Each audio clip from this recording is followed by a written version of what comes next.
Hello everyone, welcome to Red Snapper. My name's MJ, and this is Snap or Pass, the series where we look at the brand new cards coming to Marvel Snap each week and try to ignore recent controversies and just focus on the positive and fun side of the game. This week we're discussing the brand new skill card and the first collectible skill card that is coming in Sanctum Showdown.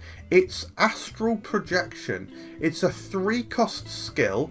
On reveal, copy the text of an on reveal card in your hand. This is a Series 4 card, yes, and in this video we're going to be discussing everything about it, including decks, synergies, counters, and we're going to have a try, we're going to try and have a nice time and not talk about the bad things about the game. If you do want to find out about the bad stuff, I've done a few videos on it, but yeah, I won't really touch upon them too much in this video. You can use the chapters below if you want to skip to the section that you want to. As I said, this is available in Sanctum Showdown for 2,000 charms. That should mean that it's relatively easy to get. We've obviously just come off of the back of High Voltage Overdrive, where Kid Omega was actually impossible to get, essentially, for all intents and purposes. So this card should be, from everything we've seen and understand, I believe it's straightforward / easy for most players to be able to obtain, along with other rewards as well. We'll obviously have a better idea when we're actually playing and when we can interact with it and see how quickly we're accumulating stuff. If you don't want to get it via the game mode, however, it will eventually be available in seasonal Series 4 snap packs. I presume this will be available in like a month, and it'll be available for 2,500 tokens, or you can just buy it outright for 3,000 tokens at that point. I also forgot to mention that Sanctum Showdown is running from June the 26th to July the 3rd. Good. So let's talk about the mechanics of Astral Projection. Yeah, the first collectible skill. This is very cool. I think the archetypes it's going to fit into are buffs decks. So I think there's a lot of buff cards that you may want to copy the ability of, and also it's crucial to note that when you are adding buffs to your hand via the likes of Nakia and Gwenpool, the skill Astral Projection won't be able to be hit by those. So it means you're actually concentrating or compounding those buffs from Gwenpool potentially. I think it will obviously be good in a skills archetype alongside Nicholas Scratch. Another guaranteed skill you can play for him.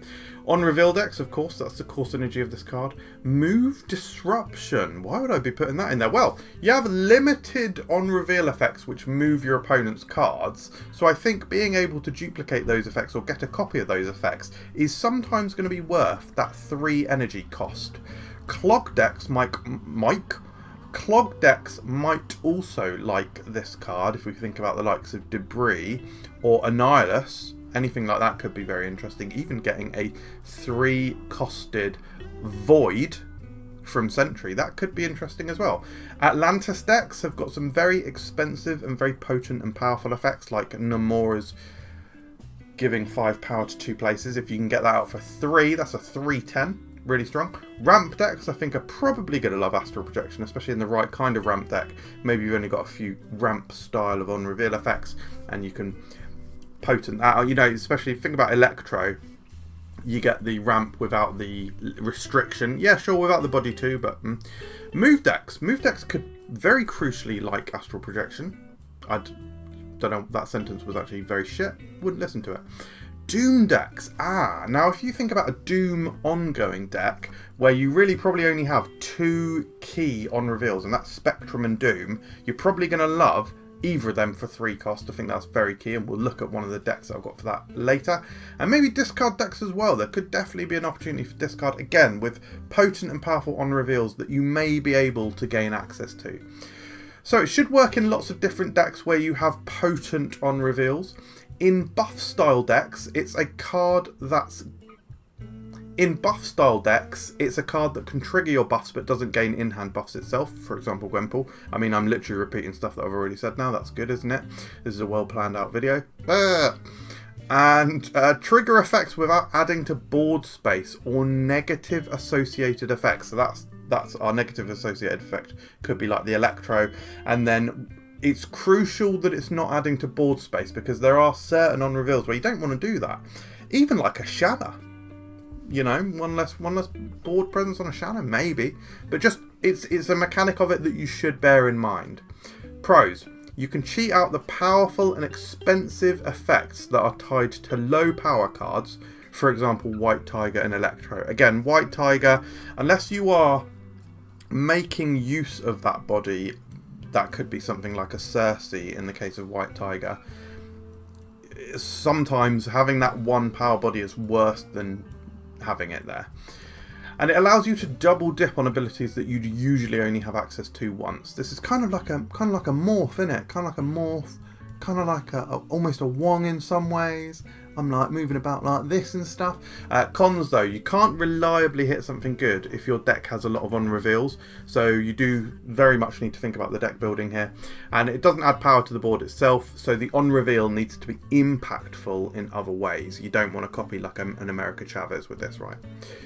Counters for the card include that there dog. Who's that doggy in the window? The one with the waggly tail. It's how much is that doggy in the... stop all that. And Leech, yes. Leech is kind of like a sideways counter, because I would guess that oftentimes you're going to be most excited about Astral Projection when it is copying the abilities of 6-cost cards. I've actually seen someone on Reddit suggest quite an interesting one, which is having playing Serra on turn 5, and then you can play Black Panther and Astral Projection on the final turn, and hopefully you'll hit the Arnim Zola that's in your hand as like a very big surprise play. I do think that's very interesting. I think it's good. The only problem is that's basically like a sort of a 4-card combo. You need your Serra, your Astral Projection, your Black Panther and your Arnim Zola. So I don't think it's really going to be happening. And obviously the other side of it is the restriction that gives you on deck building. You need to pretty much limit your entire deck to having few other on reveals. In the case of playing Serra, in what is probably like a techie or control style deck, how are you avoiding all the on reveals? But it's always more exciting to talk about synergies. So I think some of the synergies already sort of said Nicholas Scratch. I think Jubilee would be a very interesting one. This is an example of one of those small bodies that straight up literally just gets in the way. You'd rather it wasn't there.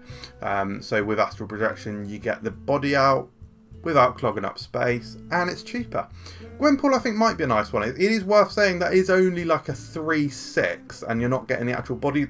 Excuse me, you're not actually getting the body there. So the crucial element of the Gwenpool synergy there is that the skill is, if it is in a buff deck, that skill isn't soaking up any of the buffs. I appreciate when you're playing Astral Projection and you've got Gwenpool in your hand, the Gwenpool could be getting them, you're double dipping, etc. I don't know if I'm making all that much sense, to be honest. Leader could be an interesting one. Being able to copy your opponent's biggest thing on turn 5, and you've just played a 2-cost card as well. That could be unreal. That could be really, really interesting. And then, as I said earlier, Spectrum. Spectrum's one of my favourite. I think you probably want to have a slightly smaller curve, like lots of cheap ongoing cards, and especially Sam Wilson, right, to make use of this. But God, that can be so strong. Even just think with Sam Wilson, if you play this down, it is a 3/4. Like that's not. That's just like. Of course you're not excited about that, but it's not like that is unbelievably disastrous. So yeah. Let's talk about the decks. I do actually have quite a handful here for you. Well, 3. Not quite a handful, just I have a completely normal number amount. This first one is Astral Ramp. So this is a ramp deck. We're not doing anything until turn 3. I'm sorry guys, you're going to have to hang around. The on-reveals that we've got, right? Electro and Wave. In an ideal world, you don't have both of them in your hand for Astral Projection to choose from. But the thing is, if you don't have either, and you've got maybe like a Jubilee or a Doom or a Leader in your hand, you can play the Astral Projection, and you're sort of pseudo benefiting from ramp style effects without having played ramp cards. And yeah, the rest of the deck is reasonably self-explanatory. We've got some typical ramp style lines like Leader, we might want Odin on the final turn, yada yada, you see what I'm doing. We've got the Jubilee that can cheat stuff out like an Infinite and whatever. It's pretty standard. It is a budget deck as well, but by the way guys, I think the only Series 5 in here is Red Hulk. Then, this was serendipitous as fuck, yo. At the weekend, when I was creating the slides for this Snapple Pass video, I was creating this Doctor Doom deck. I knew straight away that Doctor Doom and ongoing Doctor Doom was definitely going to be... I think it's going to be the most exciting place for Astral Projection. I mean, that I can think of anyway. I'm sure other creators will be able to think of more interesting stuff than me. But I was cooking this deck. I was putting it together on... I used Snap... Is it GG? Untapped.gg? That's the program that I used to put this deck together. Putting it together, I was listening to my Spotify, and... It was on the song Eminem and is it Skylar Grey? I need a doctor, Tommy a doctor. I need a doctor to bring me back to life. It was dead a long time ago, but I still remember this shit like it was just yesterday. Yo, you walked in yellow jumps. Anyway, and I was like, oh my god, that is. I need a doctor. That is literally what I'm doing. I mean, not only Doctor Doom and Doctor Doom 2099. Hell, we've got Astral Projection. That's Doctor Strange's spell, yo. And Goliath, he's probably a doctor. Tony Stark's got to be a doctor, right? Spectrum, surely she's a doctor. Is there anyone in this deck that isn't a doctor? Quinjet, they're a doctor. I'd get them to look at my anal beads. Yeah. I'd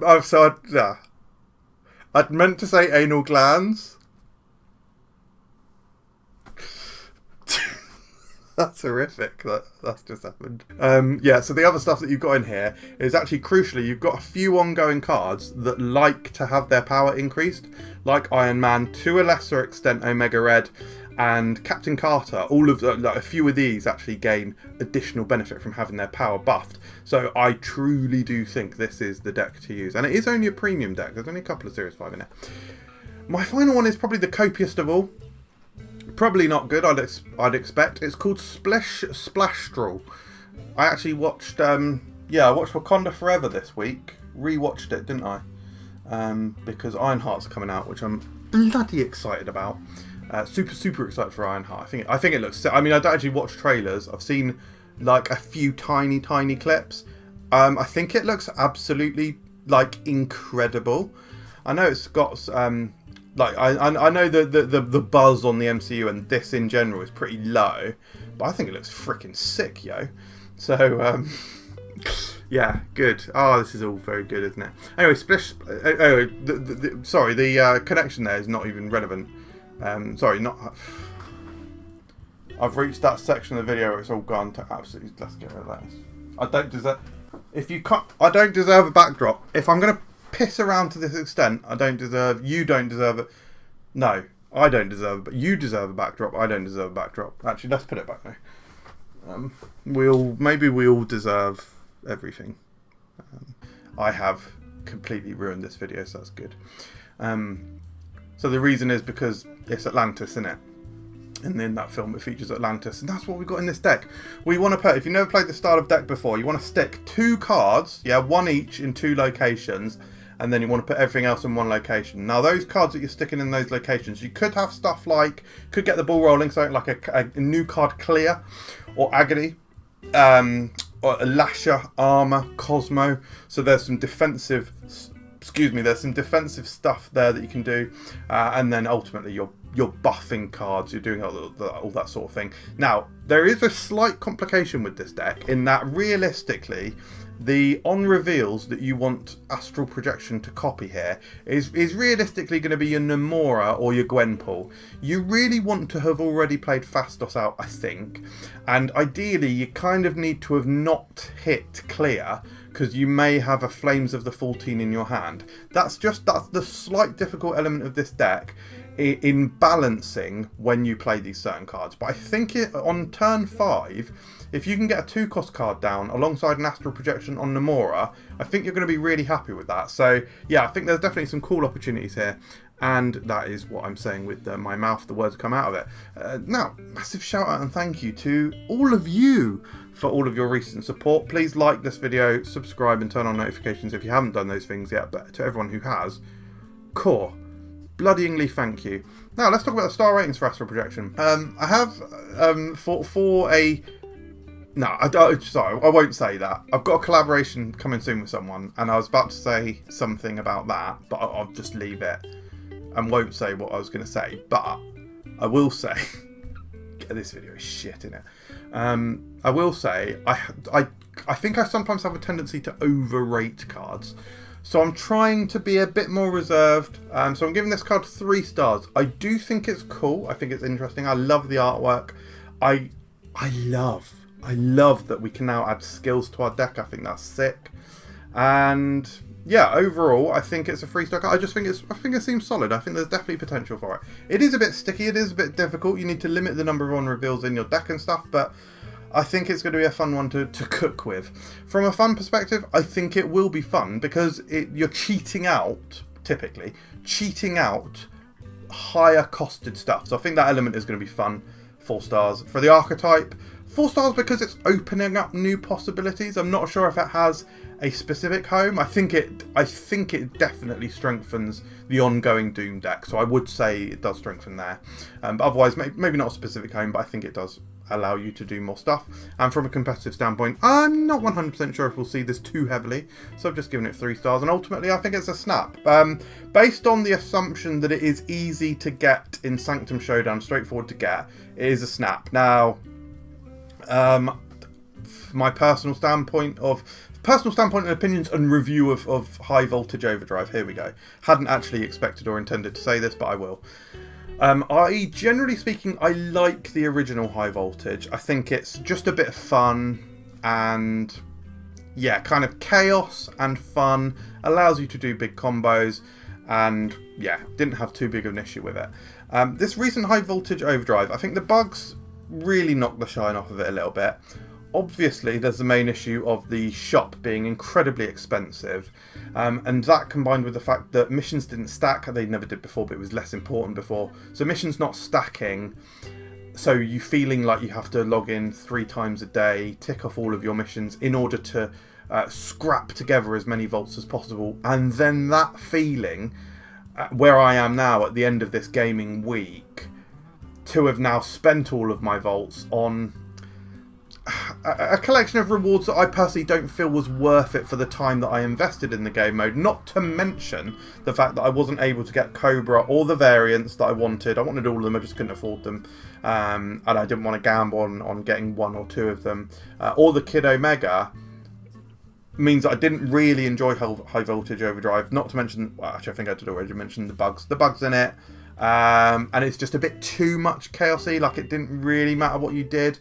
So it hasn't been my favourite game mode, to be honest, guys. I much preferred Sanctum Showdown when it was last around, so I'm expecting to enjoy this mode more, and the shop looks much better value than High Voltage Overdrive. So, I just said thing. I've just said fingers, and then I started choking. What a stupid way to end this video. Thank you very much for watching, everyone. I hope you enjoyed it. I'll see you next time. Bye.